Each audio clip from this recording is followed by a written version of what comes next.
nietolerancje pokarmowe da się usunąć. Chodzi o to, żebyśmy byli klientami w farmacji długie lata. U mnie był to strzał w dziesiątkę. W ciągu 3 miesięcy alergia zniknęła. Sporo ludzi udało się pomóc wyjść skutecznie z alergii albo w bardzo wysokim stopniu się jej pozbyć. Czy ten lekarz wie, co robi, odczulając mnie, skoro mi to nic nie pomaga, a mi to jeszcze szkodzi? A jeśli zastosujesz te wszystkie mądrości naukowe i to na niego nie działa, no to trzeba zakwestionować, czy te mądrości naukowe rzeczywiście są właściwe. Natomiast większość lekarzy, nie oszukujmy się, jest taki, że jak się nauczyło czegoś, to już się tego trzyma najczęściej do końca życia i tylko mówi, że się bardzo edukuje. Postanowiliśmy z Ryszardem, że zrobimy dla Was streszczenie tego odcinka, a żeby to było bardziej praktyczne, to zrobiliśmy to w formie drukowanej w PDF-ie. Pod spodem możecie pobrać sobie to. Wystarczy, że podacie maila i już będziecie mogli korzystać z tego na co dzień, bo wiadomo, że szybko ta wiedza umyka, także korzystajcie. Gościem dzisiejszego odcinka jest Ryszard Grzebek, autor wysoce skutecznego łańcucha przyczynowo-skutkowego diagnozowania i leczenia chorób. Dyplomowany w Kanadzie osteopata, doktor medycyny naturalnej i chińskiej. Autor książek Rak to nie wyrok. Cześć, z tej strony Grzegorz Kusz, witaj na moim kanale. Dziś po raz kolejny w naszym studiu Ryszard Grzebek. Witaj. Witam Ciebie, witam Państwa. Dziś kolejny ważny temat, a mianowicie alergie. Alergie i jakieś pokarmowe problemy, które mamy związane z tym, że no właśnie, co tutaj się tak naprawdę dzieje i jak powinniśmy odpowiedzieć na takie pytanie, które myślę, że coraz większa grupa społeczeństwa sobie zadaje. Niektórzy już się do tego przyzwyczaili i mówią, że to jest normalne, że przykładowo w momencie, kiedy drzewa nam zaczynają rosnąć, wszystko rozkwita wiosną, to wszyscy, duża grupa, no na szczęście nie wszyscy, ale duża grupa ludzi mówi, że oni są uczuleni na jakieś pyłki, że coś tutaj pyli, że ten jest ta kota i tak dalej, uczulony. Skąd to się dzieje? Ja mam wrażenie, nie wiem, może tego wcześniej tak nie nagłaśniono, że właśnie 20 lat temu, 10 lat temu tego nie było. Skąd jest taka duża grupa ludzi, którzy są na coś uczuleni? Jak się tego obserwuje, to co mówią środowiska medyczne na temat alergii, to wrogiem numer 1 jest na przykład ten pyłek kwiatowy, który w czasie wiosny się wydziela z roślin czy z drzew i to on jest tym główną winowajcą. Oczywiście jak się ktokolwiek nad tym zastanowi chociaż przez moment, to wie, że to jest no po prostu strzał kulą w płot. On jest tylko tym, powiedzmy, informatorem, że nasz organizm tak naprawdę jest niewydolny w kilku kwestiach. Skąd się biorą? Na to jest też sporo różnych teorii. Natomiast jest to temat dosyć mocno złożony, przynajmniej z tego, co ja zauważyłem wśród moich pacjentów. Niewątpliwie powodem są herbicydy i nawozy sztuczne, które mamy w każdym pokarmie praktycznie dzisiaj rzecz biorąc. I jak mówiliśmy w jednym z poprzednich odcinków, nie mamy właściwych enzymów trawiennych, żeby organizm w 100% się z tymi rzeczami uporał. Jeżeli do tego jeszcze dojdzie osłabienie organów wydalniczych, no to katastrofa gotowa. A co byś powiedział na takie moje słowa, że kilkadziesiąt lat temu, no to przecież za mojego życia, jak byłem młodym chłopcem, miałem kilka lat i biegałem po tych, po wioskach, bo tam mam do dzisiaj rodzinę. I dlaczego właśnie starsze osoby znowu, które przecież były przyzwyczajone do tego, że biegały na boso po trawie, biegały w polu pomagając, miały koty, psy na wsiach i tam się nie spotykało się wtedy właśnie tych kilkadziesiąt lat temu. Co się zmieniło w te kilka dekad w świecie, że te zwierzęta były w domu, koty, psy i inne i nikt nie mówił, że jest uczulony właśnie na sierść. Dzisiaj to dochodzimy do takiego paradoksu, że niektórzy mówią, że nie mogą mieć dywanów, że niektórzy nie mogą mieć zasłon. Jakby dochodzimy naprawdę do takich skrajności, a tu ci pokazuję przykład, który ja pamiętam za swojego życia, a co dopiero pamiętają starsi nasi widzowie, że wtedy te wszystkie pyłki zbóż, jedzenie, wiemy, że było inne, ale jak to wtedy wyglądało? No i tutaj w zasadzie odpowiedziałeś na zadane przez Ciebie pytanie.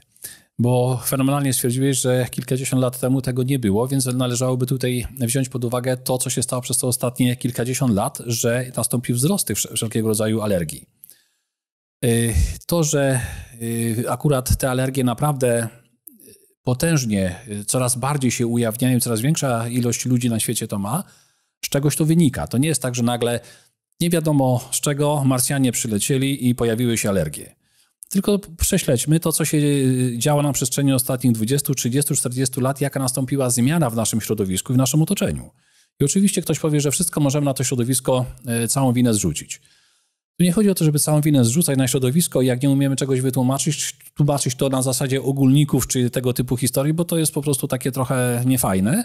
Natomiast powtórzymy jeszcze raz to, na którymś z poprzednich odcinku mówiliśmy, że dlaczego ci starsi ludzie praktycznie nie mieli alergii, nie mieli raka.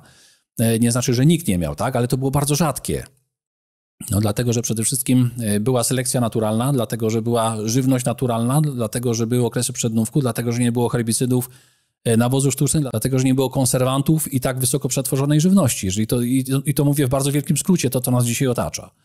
Więc jeżeli teraz weźmiemy to pod uwagę, to mamy w zasadzie już odpowiedź, skąd się to może brać. A to, że akurat mam rację, to wiem, bo sporo ludzi udało się pomóc wyjść skutecznie z alergii albo w bardzo wysokim stopniu się jej pozbyć. Gdzie na przykład alergolodzy, sam byłem tego przykładem, stosując różne odczulania przez ponad 3 lata, mój stan się tylko pogarszał.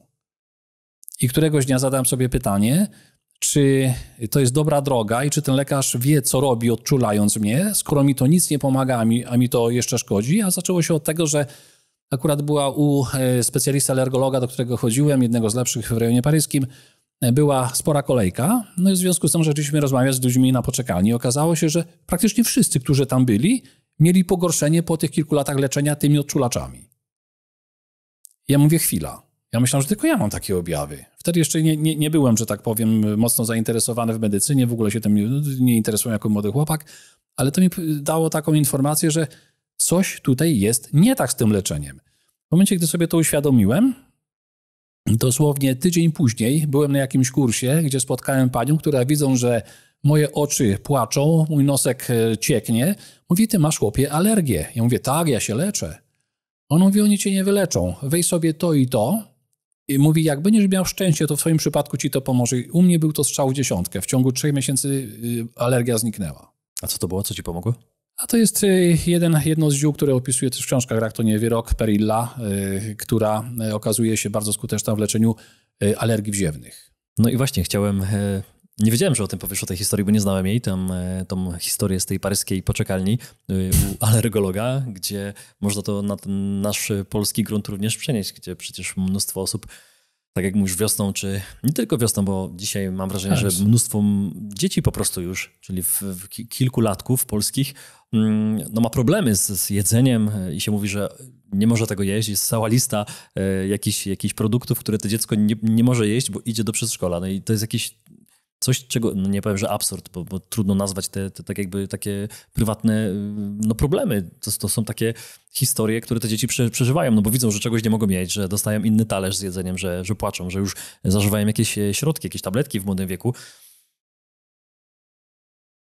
Nie wiem, o co tu chodzi. Tu chodzi o to, żebyśmy byli klientami w farmacji przypadkiem na długie lata, czy jednak ja tak chyba za bardzo wychodzę z tymi moimi rozkminami do przodu. Co ty myślisz na to? No wiesz, to podejrzenia mogą być różne, natomiast myślę, że tutaj problem jest taki, że tak naprawdę, przynajmniej według moich obserwacji, ja nie spotkałem do tej pory nikogo, kto miał alergię, był prowadzony przez alergologa i tej alergii nie ma. Nie mówię, że takich ludzi nie ma. Ja nie spotkałem nigdy wśród moich pacjentów takiego człowieka. Nie myślę, żeby to było brak chęci tych specjalistów w tym, żeby tym ludziom nie pomagać naprawdę. Chodzi o to, że nie mają właściwych narzędzi. Oni wychodzą z punktu naukowego, często bardzo głębokiego, często bardzo popartego różnymi badaniami naukowymi, ale de facto tu chodzi o to, że masz tak zwaną tkankę żywą, czyli człowieka przed sobą, który cierpi, jeśli zastosujesz te wszystkie mądrości naukowe i to na niego nie działa, no to trzeba zakwestionować, czy te mądrości naukowe rzeczywiście są właściwe. I nie ma cię tutaj zadawać pytań. Natomiast większość lekarzy, nie oszukujmy się, jest taki, że jak się nauczyło czegoś, to już się tego trzyma najczęściej do końca życia i tylko mówi, że się bardzo edukuje. Ja powiem ci z mojego doświadczenia, co najmniej 10 alergologom zaproponowałem, żeby zastosowali ten mój protokół leczenia w usuwaniu alergii, w ogóle nie chcieli tego słyszeć. No więc jest to powiedzmy, trzeba jakiegoś, nie wiem czego, żeby ich zachęcić, bo to oczywiście nie jest standardowe postępowanie, które jest zapisane gdzieś tam powiedzmy w tych kanonach medycyny akademickiej. W związku z tym oni, żeby im ktoś nie zarzucił, że uprawiają jakieś, nazwijmy to szarlatanery, jak oni to ładnie nazywają, wolą tego nie dotykać. Okej, no to wrócę jeszcze do początku, czyli do tej wiosny, do tych drzew, które przez wielu są uznawane za winowajców tego, że nam cieknie z nosa, a one są tak naprawdę, tak to zrozumiałem, papierkiem lakmusowym tego, że w naszym organizmie coś nie działa. One są takim, tak kanalizują jakby to, co u nas jest nie tak w organizmie. No i właśnie, i pytanie, co my możemy zrobić? Czy my możemy jakoś złagodzić te nasze problemy? No bo mówiłeś o tym w twoim przykładzie, że tobie pomogło coś konkretnego, ale też mówisz, że każdy z nas jest inny. Nie możemy powiedzieć jednoznacznie, że tobie pomogło to i pomoże to 100 kolejnym osobom.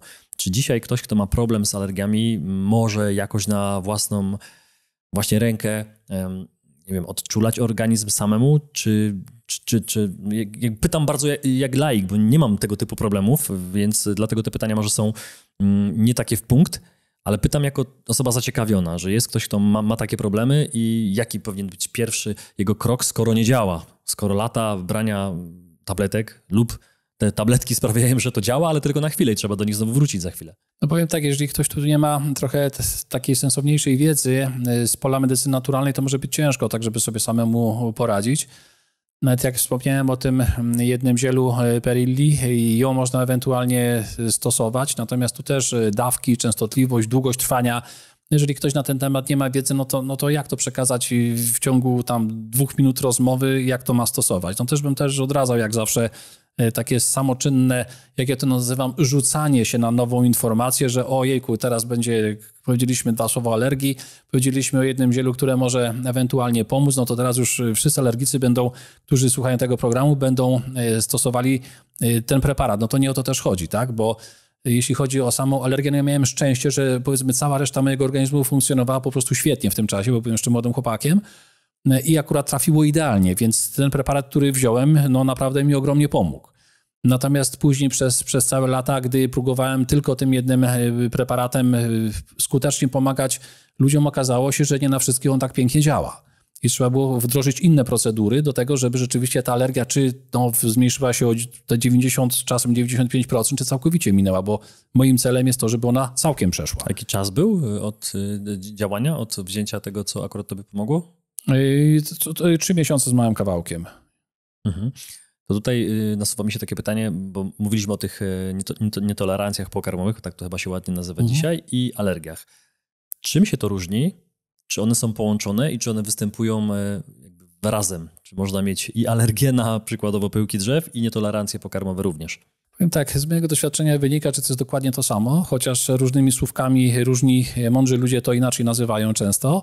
No przecież tolerancja pokarmowa, to nazwijmy, to jest swego rodzaju alergia też na jakiś pokarm, który jest. No można to do tego spokojnie sprowadzić i de facto jak do tego się sprowadzi i stosuje się te, powiedzmy, sposoby postępowania, które wypraktykowałem, że w tych alergiach pomagają, no to wszystko wskazuje na to, że idąc tą drogą dedukcji myślenia, jak najbardziej też te nietolerancje pokarmowe da się usunąć. To teraz pytanie, które może zaskoczyć chyba wszystkich. Kawa z mlekiem przykładowo. Albo, no dobrze, zróbmy kawę z mlekiem. Wszyscy znają, może nie wszyscy piją, ale wszyscy wiemy, o co chodzi, więc łatwo będzie. Czy jest hipotetycznie możliwa taka sytuacja, że ja mam nietolerancję na nabiał, a o tym nie wiem, bo codziennie piję kawę z mlekiem i nic mi się nie dzieje? Ale rzeczywiście, że tak. Mnóstwo ludzi nie wie o tym, że ma może nie tyle już jakąś tam wysoką nietolerancję pokarmową, ale nadwrażliwość. Bo to na początku jest tak, że jest lekka nadwrażliwość, człowiek sobie z tego sprawy nie zdaje i nie wie zupełnie na przykład skąd ma na przykład załóżmy świąt lekki czasami zalewy muchem. A to organizm w tym momencie na przykład tam wyrzuca ten nadmiar toksyn. Albo jakiś tam zaczyna być zaburzony z lekka sen, albo zaczyna być ciut bardziej poirytowany. Tego typu drobne historie, które nie wpadają w oko, że tak powiem, że coś się złego dzieje, to może być już wynikiem właśnie takiej początkowej nietolerancji pokarmowej. I jak najbardziej, jeśli ktoś zrobi sobie test, dzisiaj w laboratorium, w tych polskich laboratoriach można spokojnie zrobić sobie test na przykład na tam 150, 200, 300 pokarmów, czy też prywatne jakieś jednostki udostępniają takie testy, to nie się może zdziwić, bo powiem tak, człowiekowi się wydaje, że jest zdrowy, nic mu nie jest i rzeczywiście tak się czuje. Zrobi te testy nietolerancji pokarmowej i okazuje się, że tam ma na przykład, tam jest skala od 1 do 4, którymi się określa te nietolerancje pokarmowe i może się okazać, że ma na przykład 10 pokarmów na poziomie 2. Co to znaczy? To znaczy, że jest tak pośrodku, tak to obrazowo nazwijmy, pomiędzy totalnym jakby możliwością metabolizmu tego danego pokarmu, a tą alergią na ten pokarm. Czy taka średnia alergia, tak to można nazwać, czy nie? To może być ta alergia, która właśnie daje takie objawy, jak powiedziałem, że troszeczkę tu, troszeczkę tam, ale nie łączysz tego zupełnie z jakąś nietolerancją pokarmową. I nagle się okazuje, że tych pokarmów jest ileś tam, masz jakiś jeden na poziomie 3, masz tam kilka na poziomie powiedzmy jeszcze tam jakimś innym i w zasadzie nie wiedziałeś o tym, że masz takie intolerancje. Ale mając taki wynik, i to jest, zachęcam nawet jeśli ktoś chce takie coś sobie sprawdzić, bo to jest uważam, że fajny test, zobaczyć, na które rzeczywiście ma się te nietolerancje i ich po prostu wyeliminować z diety na kilkanaście ładnych miesięcy, oczyścić organizm naprawdę na głębokim poziomie i wówczas jest duża szansa, że te nietolerancje pokarmowe nie będą już takie, powiedzmy, na tym samym poziomie co kiedyś, czyli jeśli coś było na poziomie 2, może zejść na poziom 1 albo całkowicie zniknąć. Z tym, że trzeba tak czy inaczej unikać tych pokarmów najbardziej jak się da, nie na zasadzie, że ich będę znowu po tym okresie karencji kilkumiesięcznej spożywał, tylko dobrze, no mam ochotę, bo bardzo coś tam lubię, to zjem sobie to raz na 2, 3, 4 tygodnie. Żeby się też nie męczyć, nie katować, jak ja to mówię, psychicznie. Chodzi o to, że no jednak przez jakiś tam dłuższy okres czasu trzeba na to mieć bardziej wytężoną uwagę. No ale jeżeli byśmy włączyli cały ten system leczenia, który stosuje się przy alergiach, no to wiadomo, że to by dużo szybciej przeszło. Ja mówię tylko o samej tutaj powiedzmy diecie, że wiadomo jak jest alergia, należy go wyeliminować. Ryszard, jak nazywa się to badanie, o którym teraz mówiłeś dokładnie?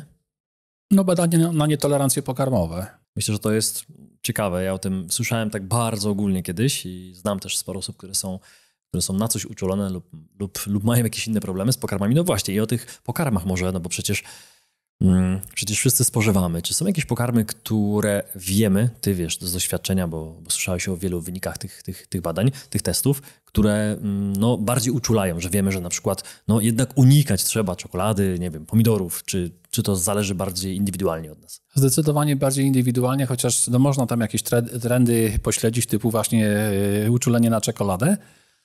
Tutaj byłem świadkiem takiego, no w sumie fajny taki przykład, myślę. Jeden człowiek mówi do kogoś, ja słucham z boku, ja nie mogę jeść czekolady, bo jestem uczulony. A ten mówi, tą czekoladę możesz jeść, na pewno nic ci się nie stanie, bo to jest czekolada z kawowców, które nie są genetycznie modyfikowane. To była dla mnie nowość, bo ja wtedy nie wiedziałem, że w ogóle kawowce są genetycznie modyfikowane.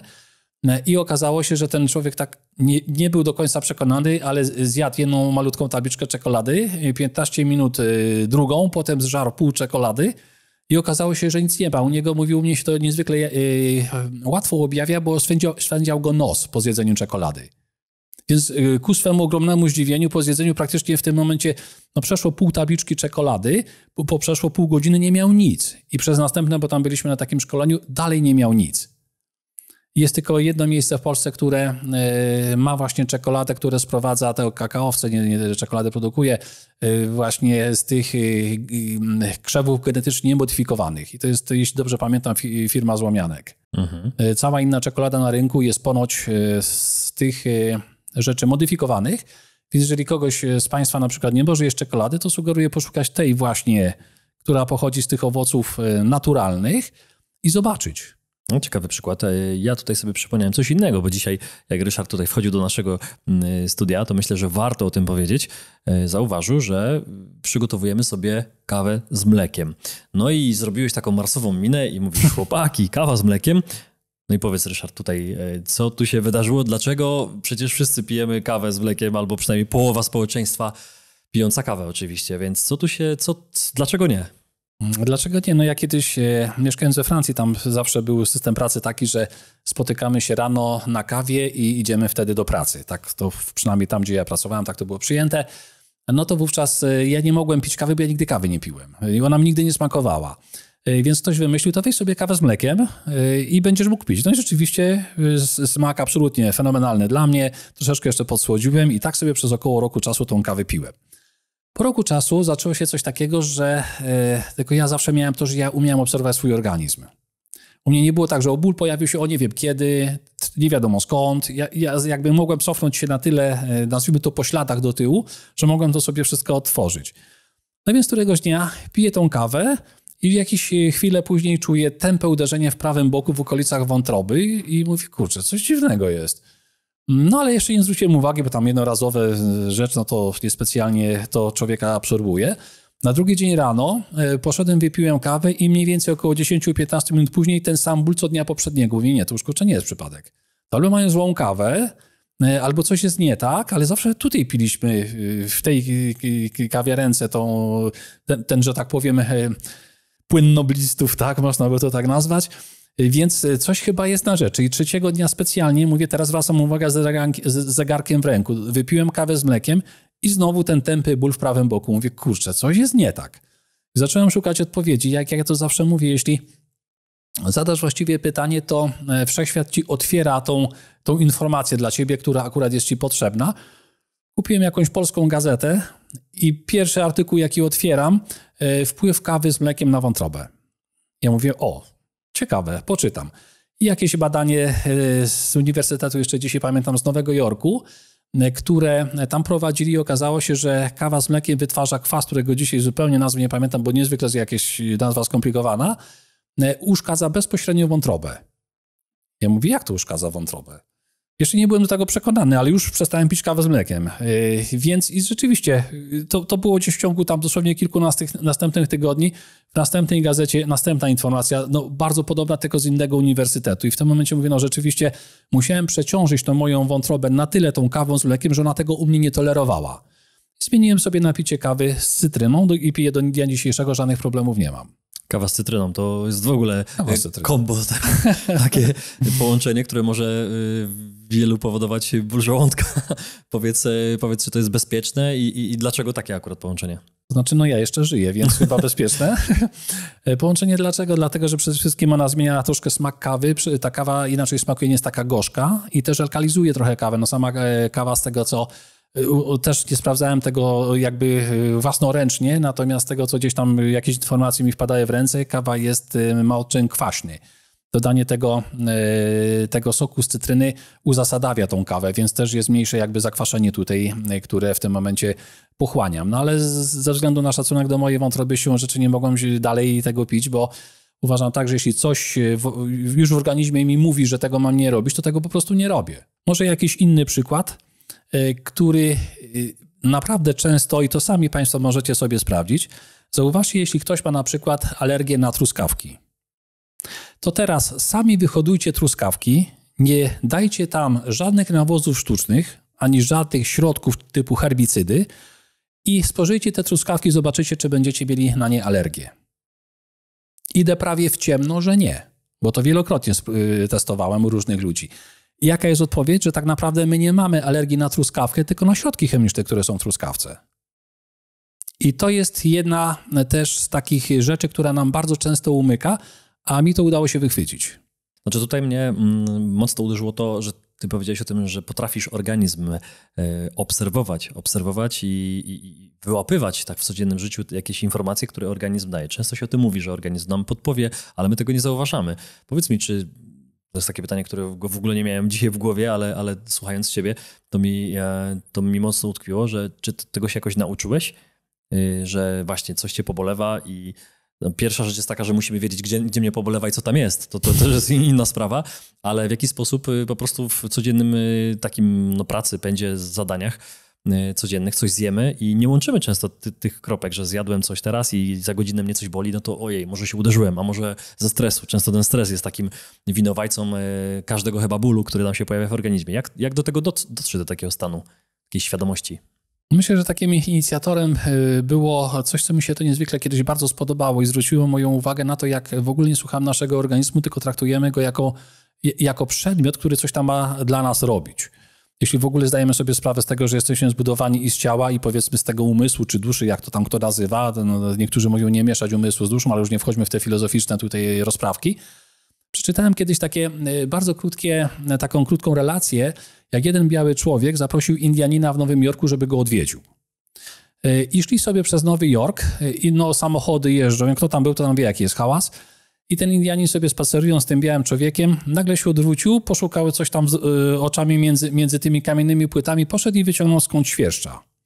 I ten jego znajomy biały człowiek był pełen podziwu, mówi, jak ty w tym hałasie usłyszałeś świerszcza?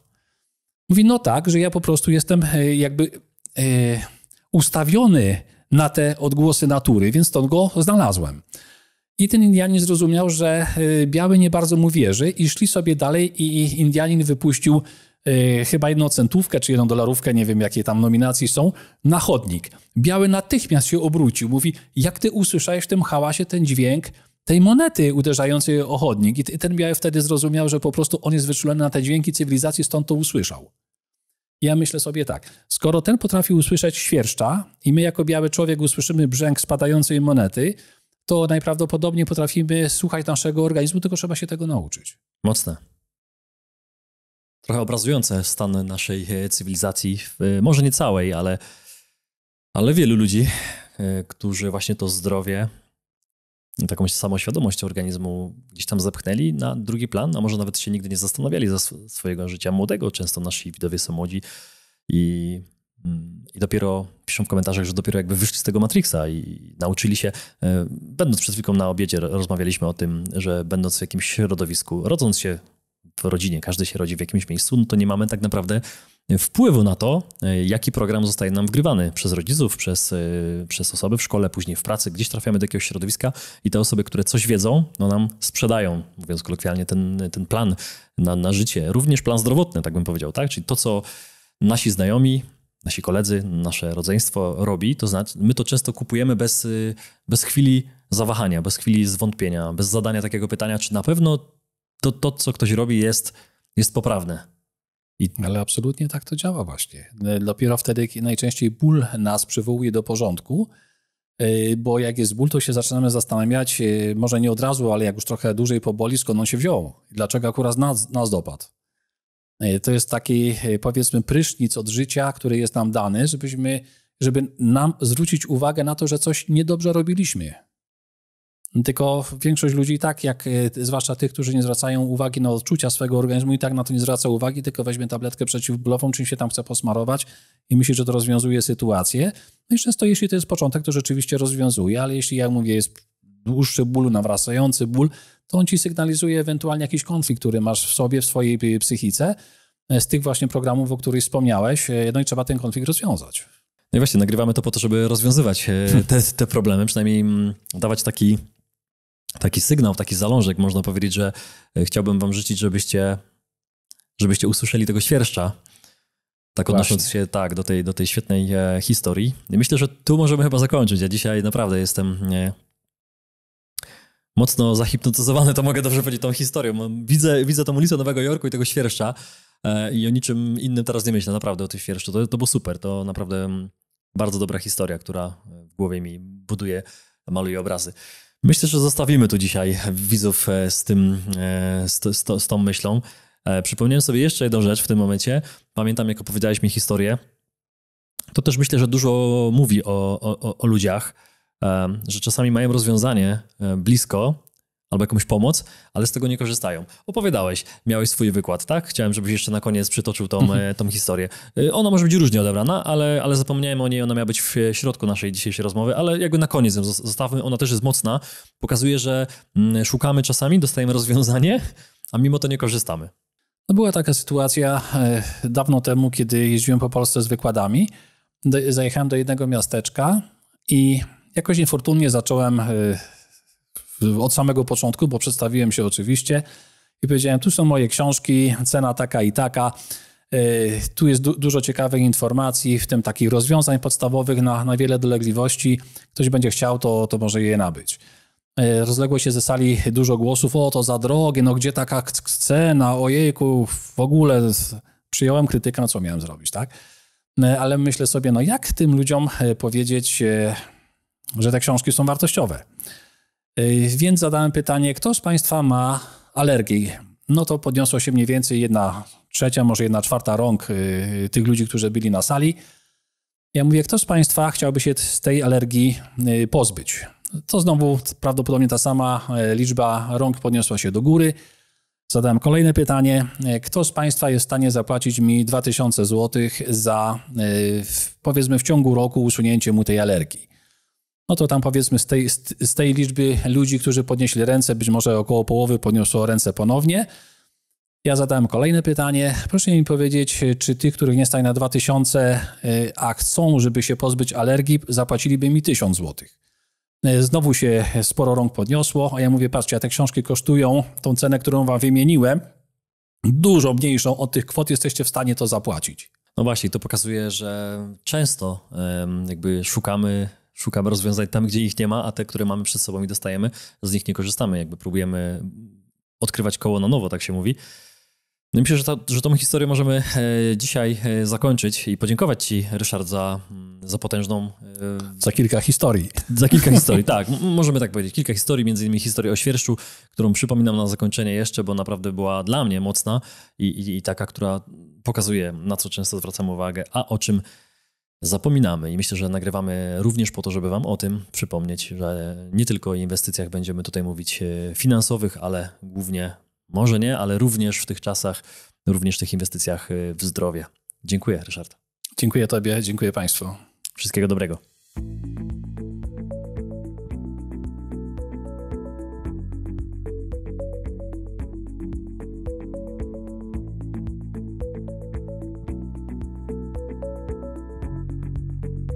Dziękujemy za obejrzenie tego odcinka. Jeśli Ci się spodobał, nie zapomnij zostawić łapki w górę i subskrypcji, aby nie ominęły Cię nowe filmy. Sprawdź również pozostałe odcinki na kanale lub słuchaj ich w formie podcastu. Do usłyszenia.